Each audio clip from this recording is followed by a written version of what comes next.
నేను ప్రభువుతో, ప్రభువు నాతో ఇద్దరం కలిసి తిరుగుతాము అని నిజముగా సిద్ధపరచబడిన వారు ఏమడు తెలుసా? ప్రియుడా, ప్రియుడా, నా ప్రియుడా ఎక్కడయ్యా?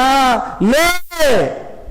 ఎవరు అడుగుతున్నారండి? సిద్ధపరచబడిన సంఘము ప్రియుణ్ణి పిలుస్తుంది. ఏమని? చదువు తల్లి, ఎక్కడుంది? 7వ అధ్యాయం 11వ మాట. నా ప్రియుడా, నా ప్రియుడా. చూసారు ఎంత ధైర్యం ఉండాలండి, ఎంత ధైర్యం ఉండాలి, ఎన్ని గుండెలు ఉండాలి, ఎంత సిద్ధపాటు ఉండాలి. సిద్ధపడింది కనుకనే అడుగుతుంది, ప్రియుడా లెమ్ము, రమ్ము. ఎక్కడ పోదాం? పల్లెలకు పోదాము, గ్రామ సీమలలో మన నివాసమును ఏర్పాటు చేద్దాం. దేవునికి స్తోత్రం కలుగుగాక. హల్లెలూయా. ఎంత అద్భుతమైన మాట ఇది, ఎంత సుందరమైన మాట ఇది. ప్రియుడా, నేను నీతో సంసారం చేయాలి. ప్రియుడా, నేను నీతో సాంగత్యములో ఉండాలి. ప్రియుడా, నీ సాన్నిధ్యములో, సంసారములో నేను సుఖాన్ని అనుభవించాలి. ఎక్కడ కాదు, పట్టణాలలో కాదు, పట్టణములో రణగణ ధ్వనులో కాలుష్యతమైనటువంటి వాతావరణము, అది గాలి కలుషితము, మనుషులు కలుషితము, అందరూ కలుషితమే. అక్కడ నీళ్లు, గాలి, మొత్తం ఆహారము అన్ని కలుషితమైనటువంటి ఆ యొక్క ప్రాంతంలో కాదు. మన ఇద్దరు నివాసం ఎక్కడ ఉండాలి తెలుసా? గ్రామాలలో ఉండాలి. గ్రామ సీమలలో మన ఇద్దరం ఏం చేద్దాము? నివసిద్దాము. పచ్చని ప్రదేశాలలో, మేత దొరుకు స్థలములలో, వాక్యాహారము సమృద్ధిగా ఉండే ప్రదేశాలలో మన ఇద్దరము నివాసము చేద్దామని ప్రియుడిని ఆహ్వానించే స్థాయికి సంఘ వధువు రావాలి. అట్టి స్థాయికి రావాలి. ప్రభువా, నేను సిద్ధపడి ఉన్నాను, నీవు సిద్ధమేనా అందామండి? ఇంకా ఏమైనా ఉన్నాయా? మాకైతే ఏమీ లేవు. నా ప్రభు వచ్చి వెళ్ళిపోతాం, అయిపోయింది. మా టార్గెట్స్ అయిపోయాయి. ప్రభు వచ్చే రెడీ. దేవునికి స్తోత్రం కలుగుగాక. ప్రభు వచ్చే రెడీ.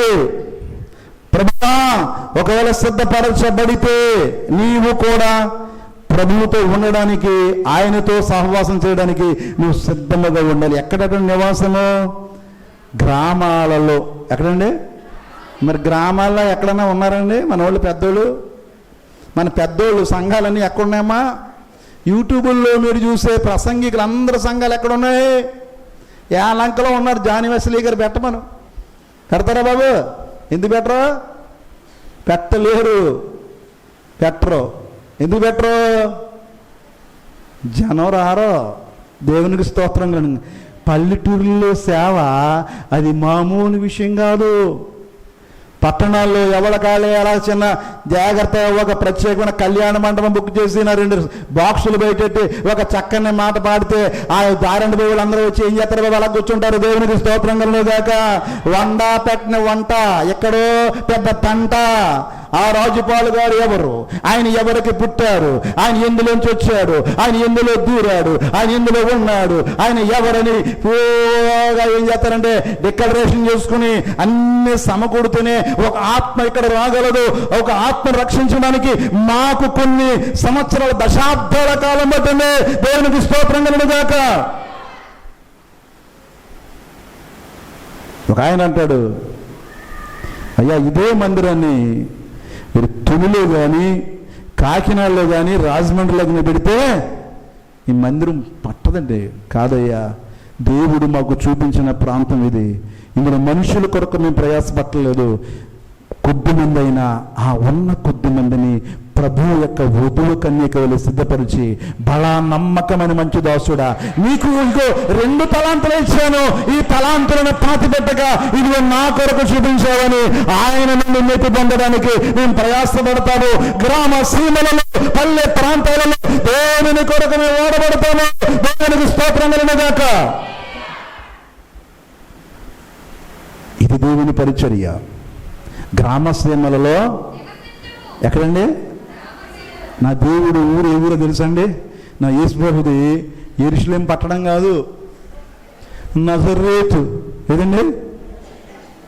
నజరేత్ అంటే చిన్న పల్లెటూరు. దేవునికి స్తోత్రం కలుగుగాక. నజరేతు వాడా, నన్ను విడచిపోకయ్యా, నా దేవుడిది పల్లె. ఆయన పల్లెలకే తిరుగుతూ ఉండేవాడు. దేవునికి స్తోత్రం కలుగుగాక. పల్లె ప్రాంతాలలో దేవునికి సర్వసృష్టిని ప్రకటిస్తూ అనేక రీతులుగా పల్లె ప్రజల యొక్క అవసరాలను తీరుస్తూ ఉండేవాడు. పట్టణాలకి పరిగెత్తేవాడు కాదు. ఎక్కడ జనం లేరు అక్కడికి వెళ్ళివాడు నా ప్రభు ఎక్కడుంటే అక్కడ జనం వచ్చేవారు. అది నా ప్రభు స్టైలు. దేవునికి స్తోత్రం. ఇప్పుడు ఎక్కడ జనం ఉన్నారు, ఎక్కడ సంఘం పడితే ఎక్కడ జనం బాగా వస్తారు. ఆ ఏరియా ఎలాంటిది? మన ఏరియాలో రిక్కీ నిర్వహించిన 4-5 అయ్యబాబు ఆ ఏరియాలో ఎవరో రారండి. మీరు 10 సంవత్సరాలు 20 సంవత్సరాల కూటం పెట్టిన ఆ 5 కూర్చుంటారండి. డుక్కు సోత్రం సెల్లెంతమో మన సోత్రం సెల్లెంతమో. పాటరమ్మగారేమో సప్పట్లో, పాటగారేమో డమ్ము. డుక్కు. కానీ ఈ డుక్కు కొట్టుకోవడంలోనే దేవుడు ఆ చిన్న ఇద్దరిని చూసి, నీకు నా రాజ్యాన్ని ఇస్తున్నాను, ఇక్కడ మెరుపులు లేవు, ఇక్కడ అంగులు లేవు, ఆర్భాటాలు లేవు, యథార్థమైన ఆరాధన, స్వచ్ఛమైన ఆరాధన, ఇది గ్రామ సీమలలో జరుగుతున్న ఆరాధన, గ్రామ సీమలలో నేను నివాసం ఉంటానని నా ప్రభు వాగ్దానం చేస్తున్నాడు. ఏదో సంఘమైన ప్రియురాలు, రా ప్రభువా, మనము గ్రామ సీమలలో ఏం చేద్దాము? నివాసం చేద్దాం. అద్భుతం. దేవునికి స్తోత్రం కలుగుగాక. హల్లెలూయా. అటువంటి ప్రాంతాలలో పచ్చని అభివృద్ధి కనబడుతూ ఉంది. ఈరోజు దేవుని వాక్యంతో నువ్వు లేవగలవా నీ పరిస్థితి నుండి? ఆ పరిస్థితిలోనే వేదన పడుతూ, ఇంక నా బ్రతుకు మారదు, ఇంకేమీ జరగదు, ఇంక నా బ్రతుకింతే, ఇది ఇంక ఎంతకాలం ఎవ్వరు వచ్చిన ఇది మార్చలేరు, ఆ దేవుడు కూడా మార్చలేడు అనే తలంపుతో మీరు ఉన్నావేమో. ఈరోజు దేవుడు నీతోనే మాట్లాడుతున్నాడు. నీ పరిస్థితి ఇలాగే ఉండదు. ఒక రోజు రాబోతోంది, దేవుడు దానిని మార్చబోతాడు. కనుక నేను విశ్వాసంతో జరగవని నేను యోచించిన భీకర కార్యములను చేసేనా. జరగవని నేను యోచించిన భీకర కార్యములను చేసేనా. అసమానుడా, అత్యంత బలవంతుడా, అసమానుడా, భీకర శూరుడా, అత్యంత బలవంతుడా, యేసయ్యా సరిపోయిన ప్రధాన యాజకుడా, యేసయ్యా సరిచేయుచున్న నాదు నాయకుడా. అసత్యమని తెలుసుగా సకలుడు మనవాడుగా. అసత్యమని తెలుసుగా. దేవునికి స్తోత్రం కలుగుగాక. ఇంక ఎలాంటి వాటికి డివైన్ పేరు సెంటర్లో దానికి తావేలేదు. గుడ్డిగా దేవునికి స్తోత్రం కలుగుగాక. ఇప్పుడున్న పరిస్థితి నుండి దాన్ని లేచిపోండి. చెడ్డ వాటి నుండి లేచిపోండి. చెడు అలవాట్ల నుండి పైకి లేచిపోండి. ఈరోజు దేవుడు మీతోనేమో లిమ్ము తేజరులను యెహోవా మహిమ నిన్ను ఆవరించుచున్నది, నీ మీదే ప్రకాశించుచున్నది. దేవునికి స్తోత్రం కలుగుగాక. ఆ దెబోరా దేవుని స్థానంలో నిలబడిన ప్రవక్త్రి అద్భుతమైనటువంటి ధైర్యంతో కూడిన వచనాలను అందిస్తుంది. ఎందుకంటే 20 సంవత్సరములు, ఒక రోజు 2 రోజులు కాదు, 20 సంవత్సరములు ఇశ్రాయేలు ప్రజలను సిసీరా అనబడినటువంటి ఆ సైన్యాధిపతి బాధాతప్త హృదయాలతో చెడిపోయినటువంటి పరిస్థితుల్లో ఇంకా మాకు దిక్కు లేదు, మమ్మల్ని విడిపించేవారు లేరు, ఈ బాధాతప్త హృదయాలతో మేము ఈ వేదన చెందవలసిందే, ఈ బానిసత్వంలో కూరుకుని బ్రతకవలసిందే, మాకంటూ ప్రశ్నించడానికి, మాకంటూ అడగడానికి ఏ హక్కులు లేకుండా ఈ దుర్భరమైన జీవితం జీవించవలసిందేనని వేదనలో కూరుకుపోతున్న వేళలో బారాకుతో చెబుతున్నాడు సాక్షాత్తు పరిశుద్ధాత్మ దేవుడు దెబోరా ద్వారా. నెంబర్ 1. నెంబర్ 2, యెహోవా ఈ దినమున అది అండర్లైన్ చేసుకో. యెహోవా ఈ దినమున నీ చేతికి వారిని అప్పగించబోతున్నాడు. మీకు ఒక విషయం తెలుసండి, ప్రతి వారికి ఒక రోజు వస్తుందట. ప్రతి వారికి 1 day will come. ఒక రోజు వస్తుంది. రోజులన్నీ ఒకేలా ఉండవు. వాతావరణం లాగానే రోజులు మారుతూ ఉంటాయి. ఇది గుర్తుపెట్టుకోండి. రాత్రి వర్షం కురిసింది, ఇప్పుడేమీ లేదు. చెప్పండమ్మా, వర్షం లేదు. ఇది వర్షాకాలం. కాస్త అలాగా నవంబర్లో ఎంటర్ అవ్వదు, ఏమొస్తుంది? చలి వచ్చేస్తుంది. ఆ చలి అలాగలాగలాగా మార్చి నెలకు వచ్చేసరికి ఏమవుతుంది? మళ్ళీ వేడి వస్తుంది. వాతావరణం మారినట్టుగానే రోజుల యొక్క పరిస్థితి కూడా మారుతూ ఉంటుంది. ఒక రోజు వస్తుంది మనకి సంవత్సరానికి 365 రోజులు.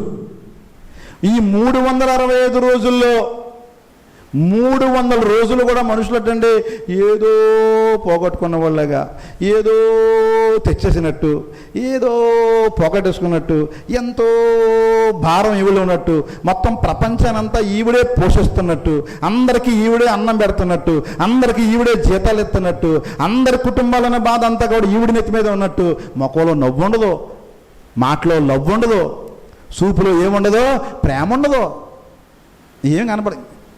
ఈవిడ ఎప్పుడు చూసినా ఎలాగ ఉంది ఎడరా, ఏం మారలేదు ఇటు. 2012లోనే ఎలాగ ఉంది, 2013లోనే ఎలాగ ఉంది, 2016లోనే ఎలాగ ఉంది, 2017లోనే ఎలాగ ఉంది. ఏంటి ఈవిడ బతుకు మారలేదు, ఈవిడ తీరు మారలేదు, ఈవిడ వ్యవహారం మారి ఇలాగే ఉండిపోయిందండి. అందరూ మారుతున్నారు, టెక్నాలజీ మారింది, వ్యవహారం మారుతుంది, కానీ ఈవిడ మారలేదు. ఏంటంటే 300 రోజులు ఈవిడ ఆలోచన ఒకదాని మీదే. ఓ పక్కన ఆదాయం వస్తూ ఉంటుంది, సీట్లు కడుతూ ఉంటుంది, స్థలాలు కొంటుంటుంది, పొలాలు కొంటూ ఉంటుంది, బాగానే ఉంటుంది. కానీ ఏముండదంటే లోపల ఏముండదంటే తృప్తి ఉండదు. అది కొనేసినా, ఆ ముందు కొనేసాను, వెనకద కూడా కొనేస్తే బాగున్నాను, వెనకద కొనొచ్చా అని ఏమన్నా అడుగుతుంది. వెనక కొనకూడదు, వెనక కొంటే వెనకపోతావు. అయిపోయింది అప్పుడే. అప్పుడు మనసులోకి ఏమొచ్చేసిందండి? వేదన, బాధ. దేనికి బాధ? దేనికి బాధ? అర్థం ఉండదు. కేవలం ఈవిడ ఆనందించే రోజులు సంవత్సరాలు ఎన్ని ఉన్నాయంటే లెక్కేసుకుంటే, గట్టిగా నవ్విన రోజులు, మనస్ఫూర్తిగా నిద్రపోయిన రోజులు, మనస్ఫూర్తిగా అని కడుపు నవ్వు కూడా. కొనుక్కున్నారా? నాన్న ఉంటుందిలే, కొనుక్కున్నారా? లోన ఏర్పు కాలిపోతూ ఉంటుంది. కొనుక్కున్నారా? పోలే. ఈ మధ్యకాలంలో ఒకైనా మా కారు చూసి కొనుక్కున్నారా ఏడు చేస్తాడ. ఓ బాబు, ఈ నీళ్ళు కట్టుకొని మొక్కం కట్టుకొని ఏడకండి బాబు, ఇది అప్పు చేసుకున్నదే రాయన. ఎందుకు ఏడుపు? నవ్వే రోజులు, సంతోషించిన రోజులు ఎన్నున్నాయో ఆ సంవత్సరంలో ప్రశ్నిస్తే ఒక వారం రోజులు కూడా లేవే. 300 రోజులు కూడా ఏడుస్తూనే ఉంటావే. వాళ్ళ మీదో వీళ్ళ మీదో, నీ గురించో, నీ పిల్లల గురించో, నీ భర్త గురించో, నీ కుటుంబం గురించో, నీ భవిష్యత్తు గురించి ఎప్పుడు ఏడిపోయినా ఎందుకమ్మా బాధ? దేవుడు ఏం చెప్తుంది తెలుసా? దేవుడు ఏం చెప్తుంది తెలుసా? ఒక మాట అంటాడు, మీరు ఎల్లప్పుడూ ఆనందించండి. నేను మరలా చెబుతాను, ఆనందించండి. మీరు ప్రభువులో ఏం చేయండి? ఆనందించండి. దేవునికి స్తోత్రం కలుగుగాక. ఇలా స్పీడ్గా వస్తూ ప్రస్తుతం చెప్పి ఇలా నవ్వుతో విరుగుతాను. ఎలా చూస్తుంటాను నేను ఇలాగా.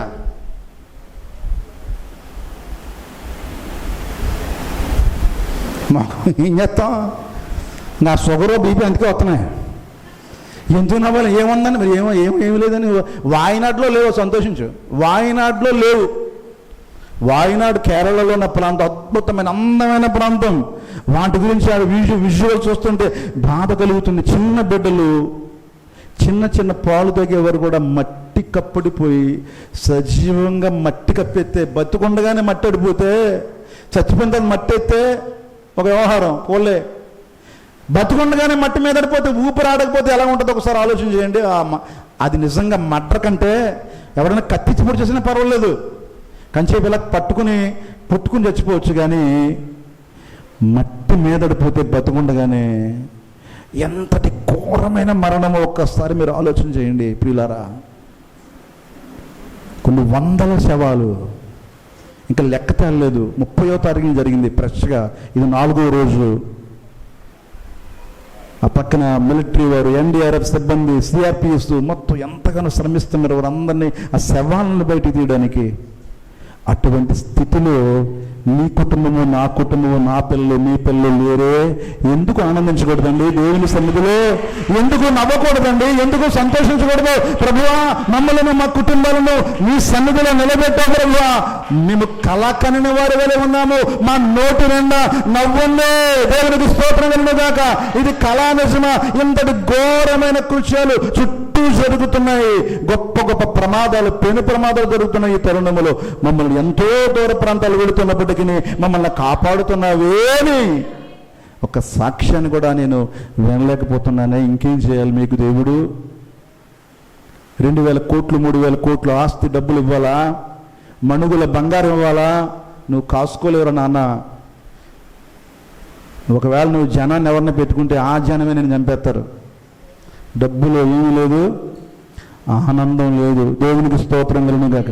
ఒకళ్ళు 1000 కోట్లు నీకు ఇస్తే దాన్ని దాచుకోలేవు, నీకు నిద్ర ఉండదు. ఎంత ప్రమాదం తెలుసా? ఎవరిని నమ్మలేవు. ఆ బాడీ గార్డ్ని పెట్టుకుంటావు, ఒక లోపలికి వచ్చి ఆడే నీ పీక పిసికేయచ్చు. అలాగే ఉన్నప్పుడు జనాలు ఏం చేసుకుంటావు? ఏమీ లేకపోవడం అదృష్టం అనుకోవాలి. దేవునికి స్తోత్రం కలుగును.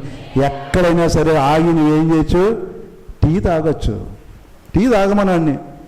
నిలబడి కొట్టు దగ్గర టీ తాగమనండి దమ్ముంటే. ఆ టీ తాగాలంటే 3 దిగాలి కిందకే. కాలు కింద ఎట్టాలంటే ఎంతమంది దిగాలి బాబు? మీ పాటర్ గారికి ఎవ్వలక్కర్లేదు, ఒంటరిగా తిరుగుతాడు ఆయన. దేవునికి స్తోత్రం కలుగునుగాక. ఆయనకి ఏమీ లేదు. ఆయన కొన్నదొకటే ప్రభువు తప్ప. దేవునికి స్తోత్రం కలుగునుగాక. హల్లెలూయా. ఎంత ఆనందం ఎందులో ఉంటుంది? నీలోని ఆనందం నా దేవా, నీలోనే. అవును ప్రభు, అంత పాడదాం. నీలోనే ఆనందం నా దేవా, నీలోనే నాకు జీవం. నిన్న నేడు నిరంతరం మారని దేవా. నిన్న నేడు నిరంతరం మారని దేవా. ఈ లోకమంతా నేను వెదకినా లేదయ్యా ఎక్కడ ఆనందం. నీ సన్నిధిలో ఒక్క క్షణం గడిపినా నా హృదయం పొందెను, నా హృదయం పొందెను. నీలోనే ఆనందం నా దేవా, నీలోనే నాకు జీవం. ఈ లోకం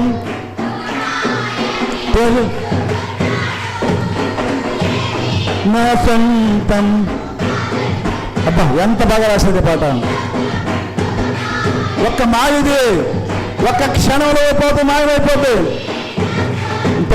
కాదనుకున్నాను తప్పిపోయిన కుమారుని నేనైతే, నా కొరకై నిరీక్షించే తండ్రి నా యేసు.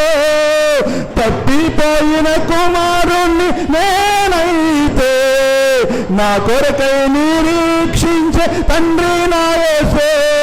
ఈ లోకమంతా నేను వెదకినా లేదయ్యా ఎక్కడ ఆనందం. ఈ సన్నిధిలో ఒక్క క్షణం గడిపిన హృదయం పొంగెను, నా హృదయం పొంగెను. ఈ లోకం ఏంటండి చెప్పాలి? మీ మాయ ఇప్పుడు చచ్చిపోయాడు. మా మాయ ఒక ఆయన పోయాడు. దేవునికి స్తోత్రం కలిగి ఒక మాయ ఉన్నాడు.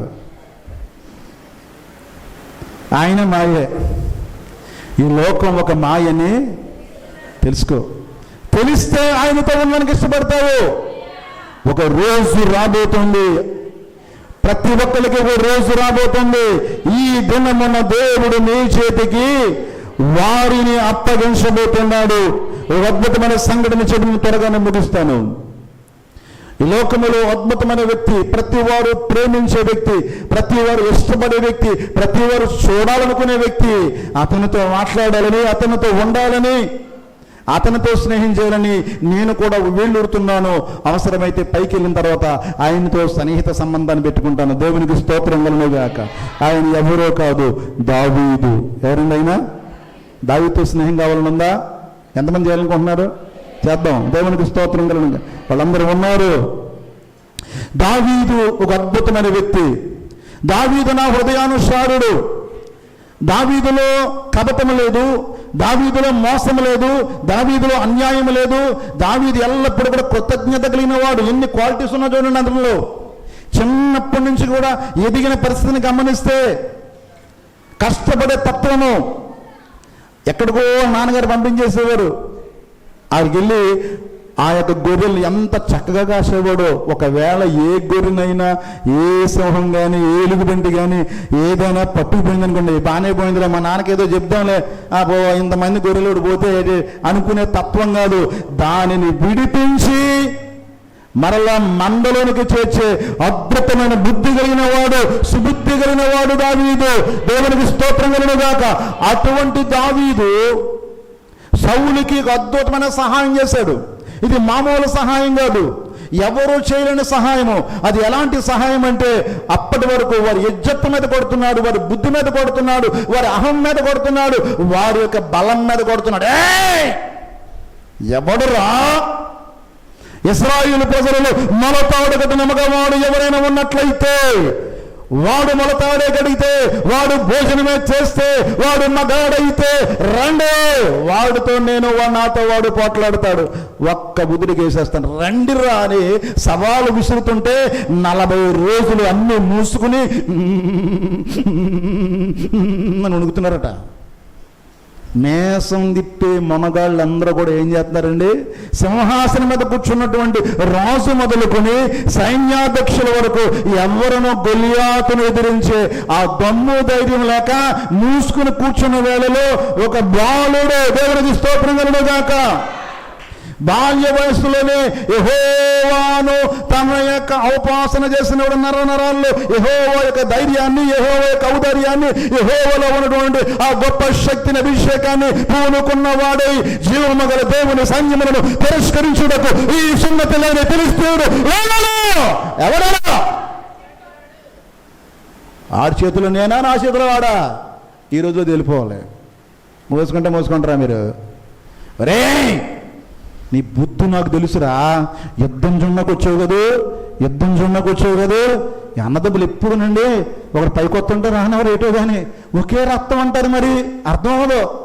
ఒకే రక్తం, ఒకే తల్లి కడుపులో పుడతారు కానీ వీళ్ళిద్దరూ వేరు వేరు పార్టీలు. తమ్ముడు ఒక పార్టీ అండి, అన్నగారు ఒక పార్టీ అండి, చెల్లి ఒక పార్టీ అండి, అక్క ఒక పార్టీ అండి. మరి ఏటో ఈడి వ్యాపారం బాగుంటే ఆడు ఈడి వ్యాపారం, కానీ కలిసి చేస్తున్న వ్యాపారాలు కానీ ఎవరి లెక్క ఆడిదే. ఈడు ఆడి చెప్పని ఈడు నొక్కేస్తాడు, ఈడు చెప్పని నన్ను నొక్కేస్తాడు. ఇంత దుర్బుద్ధి ఉంటుంది అన్నదమ్ముల మధ్య. ఇలాంటి అన్నదమ్ముల మధ్య పెరుగుతున్న వాడు, ఇంతటి సుబుద్ధి కలిగిన వాడు, ఆ రోజున ఇశ్రాయేలు యొక్క అవమానాన్ని తొలగించిన వాడు, గొలియాతును శిరచ్ఛేదం చేసి తలను చేతులు పెట్టుకుని యుద్ధ వీరుడే వస్తూ ఉన్నప్పుడు, ఎవడయ్యా, ఏంటన్నాడక, ఏంట ధైర్యము, ఎవడు కుమారుడు, ఏంటది బాబు, ఏంటది పరిస్థితి, బాలుడే ఏంటని ఆ వణికిపోతున్న వాళ్ళు సౌలు చెప్తున్నాడు, ఇతను యేసయ్య కుమారుడు అండి బాబు, మామూలుడు కాదు. అయ్యి బాబోయ్, అక్కడి నుంచి వచ్చిందండి. నా అలాటోడైతే అలాటోడు ఏం చేస్తానో, తెలివైనోడు పక్కన పెట్టుకోవాలి. అబ్బే ఏమొచ్చేస్తుంది ముందు, బాగా పాడి వాళ్ళకి ఇంకో పాడి ఓడితే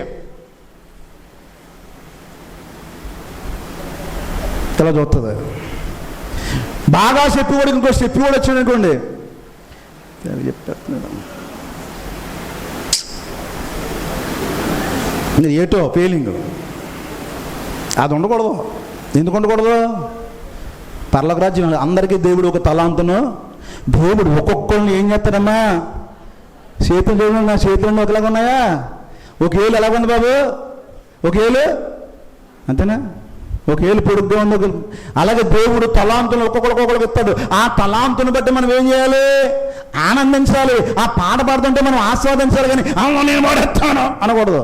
వాళ్ళు నీకు రాదు, నువ్వు చెప్పలేవు. చెప్తుంటే నువ్వు తీసుకో, ఆనందించు. బాబా మంచి ప్రసంగికుని తీసుకొచ్చారండి బాబు, మంచి వర్తమానం, ఎంత ఆనందించు. ఆత్మలో ఎంతగానో ఉప్పొంగామో ఇలాంటి ప్రసంగికులు కావాలని ఆనందించాలి, కానీ వాళ్ళని చూసి కుళ్ళిపోకూడదు. దేవునికి స్తోత్రం.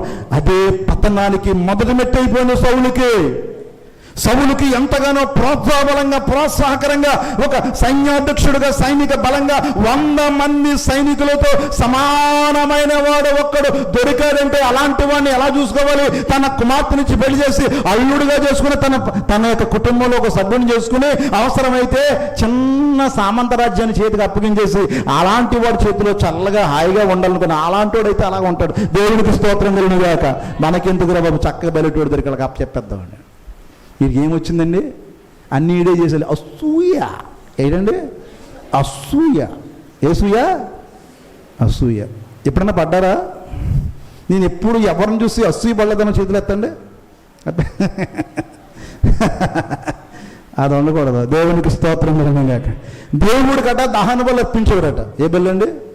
దహన బలు అర్పించేవారు. పాత నిబంధన గ్రంథంలో గొర్రెలను, మేకలను, ఎద్దులను దేవుడికి ఏం చేసేవారండి? దహన బలిగా అర్పించేటప్పుడు ఏం చేసేవారు తెలుసండి? ఈ గొర్రె కానీ, ఈ మేక కానీ, ఈ ఎద్దు కానీ దీనిని శుభ్రంగా ఆ పరిశుద్ధమైన గంగాళం దగ్గర తీసుకువెళ్ళి, ప్రత్యక్ష గుడారం దగ్గర ఉన్న గంగాళం దగ్గర దాన్ని శుభ్రంగా క్లీన్ చేసేవారటండి. చాలా ఒక్క మరక కూడా అంటకుండా, ఒక్క మట్టి బెడ్డ కూడా దాన్ని లేకుండా, తోక దగ్గర నుంచి మొత్తం కళ్ళు వరకు కూడా దాన్ని ఏం చేసేవారండి? శుభ్రంగా కడిగేసి దాన్ని బలిగా అప్పుడు బలిపీఠం దగ్గర ఏం చేసేవారండి? తీసుకొచ్చేవారట. మీరు మన లోబాబు బాగా తెలుస్తుంది, చూసి ఉంటాడు. అక్కడ గుళ్ళు ఉన్నాయి కదా, ఆ గుడి దగ్గర జడ్జినకి మేకను ఏం చేస్తారండి? శుభ్రంగా తీసుకొచ్చి శుభ్రంగా కట్టి దాని మీద ఫస్ట్ ఏం పోస్తారు? నీళ్లు వస్తారు. అది కూడా తెలుసుకోండి. ఫస్ట్ ఏం చేస్తారమ్మా? నీళ్లు పోస్తారు, కడుగుతారు. కడిగిన తర్వాత పెద్ద పొడుగంటి కత్తి ఉంటుంది. అప్పుడు ఏం చేస్తారు బాబు? అప్పుడు డుక్కుట్టుకుని కొడతారు. మన వాళ్ళు అందరూ చూస్తూ ఉంటారు. నేను చూసేవాడిని చిన్నప్పుడు. దేవునికి స్తోత్రం కలుగుగాక. శుభ్రంగా కడిగి దాన్ని శుభ్రంగా ఏ విధమైన మట్టిలో అంటకుండా, కల్మషం అంటకుండా దాన్ని పవిత్రమైనట్టుగా భావించారు. అప్పుడు పవిత్రత పొందింది. ఆ పవిత్రమైన దానిని దహన బలికి తీసుకొచ్చేవారట. అప్పుడు బలి అర్పించేవారు. ఇప్పుడు కూడా బలి ఉంది. నీవు దేవునికి బలి పశువు అవ్వాలంటే సజీవ యాగముగా మీ శరీరములను ఆయనకు మీరేం చేయండి? సమర్పించండి. దేవునికి స్తోత్రం కలుగుగాక. అంటే మురికైపోయిన శరీరాన్ని లోపల పుళ్ళు, అసూయ, ద్వేషము, కల్మషము, ఎతటి వాడిని చూచి ఓర్వలేను. ఎవరైనా మంచి చీర కట్టుకుంటే లోపలే నేను కుళ్ళిపోతాను.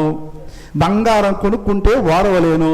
ఒకవేళ గృహప్రవేశానికి వెళ్ళి వాడు వస్తువులు, ఇదిగో మాకు సోఫా ఉంది, మాకు మంచి టీవీ ఉంది, మాకు ఇది ఉందంటే కొనేసాడు. వాళ్ళు ఆయన ముట్లేసి వేసుకుంది. ఏం చేస్తుంది? మందెట్టేసి ఉంటుంది. మందెట్టేస్తే ఆడు పిల్లిలా తిరుగుతున్నాడు. పుల్లా ఉండేవాడు ఆడు. పెళ్లి కాకపోద్దు పిల్లా తిరుగుతున్నాడు ఆడు. కొమ్మిని కట్టేసింది. లోపలంతా మనం ఎంత కొన్నారక్క? మళ్ళీ పైకి లోపల ఏమున్నాయి? కుళ్ళు, కుతంత్రం, కుసి అన్నీ ఉండి, ఇప్పుడు నువ్వు ఈ కుతంత్రాలతో, ఈ కుళ్ళుతో, ఈ ద్వేషంతో వచ్చిన నీవు పరిశుద్ధ వాక్యముతో నిన్ను కడుక్కొని దేవునికి సజీవమైనటువంటి బలియాగంగా దేవుని బలిపీఠం మధ్యకి నీకు వస్తేనే దేవుడిని అంగీకరిస్తాడు, లేకపోతే నేను అంగీకరించాడు. అర్థమవుతుందా నేను చెప్పేది?